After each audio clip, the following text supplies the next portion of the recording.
პოლიციელმა მოწმემ თქვა, რომ ნიკოლოზ ჯავახიშვილი ისროდა ფეერვერკს პოლიციის მიმართულებით, ხოლო მოსამართლეს თავად მიუთითეს შეეხედა პირს, რომელსაც ნიკოლოზ ჯავახიშვილს მოიაზრებენ და დადასტურებული არ არის, რა მიმართულებით ისრვის და დადასტურდა, რომ ამ ვიდეოზეც, რომელიც ბრალდების ხარეს აქვს მოტანილი, ეს პიროვნება ჰაერში ისრვის ფეერვერკს, ეს ერთი. მეორე ვიდეოებით დადასტურდა ის, რომ ვიდეოები არის დაჭრილი და ერთი და იგივე ვიდეო კადრში სხვადასხვა კადრები მეორდება, ეს იმას ნიშნავს, რომ ერთი და იგივე დღეც არ არის და ის არგუმენტი, რომ თითქოს ოპერატორმა დააპაუზა და შემდეგ გააგრძელა, ასევე კონტექსტიდან ამოგლეჯილია, იმიტომ რომ სხვადასხვა დღის ვიდეოები არის ერთმანეთზე აწყობილი. ასევე ჩვენ ვნახეთ ის გარემოება, რომ ბრალდების ხარე რეალურად რიგ შემთხვევებში საერთოდ ნიღბი ამ პიროვნებებზე იძახის, რომ ეს არის ესა თუ ის პიროვნება, რაზეც ექსპერტიზა არ არის ჩატარებული.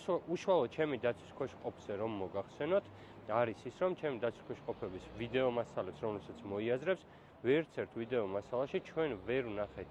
პირველი რომ ჯგუფური ძალადობა იყო განხორციელებული მათი მხრიდან, რაიმე კომუნიკაციაში იყვნენ ვინმესთან. მეორე, ჩვენ ვერ ვნახეთ ის, რასაც ბრალდების დადგენილებაში პროკურორი უთითებს და მესამე ვნახეთ ის, რომ ვიდეო მასალა სრულად აცდენილი არის გამომძიებლებლის მიერ შედგენილი დათვალიერების ოქმს, რაც პირდაპირ არის მხილება იმის, რომ აღნიშნული გამომძიებლები იტყუებოდნენ. სწორედ ერთ-ერთი მიზეზიც ეს არის, რატომაც მედია საშუალებებს მაგალითად არ უშვებენ პროცესზე, რადგან ეს უკვე აღარ გაშუქდეს და საზოგადოებამდე არ იქნას მიტანილი.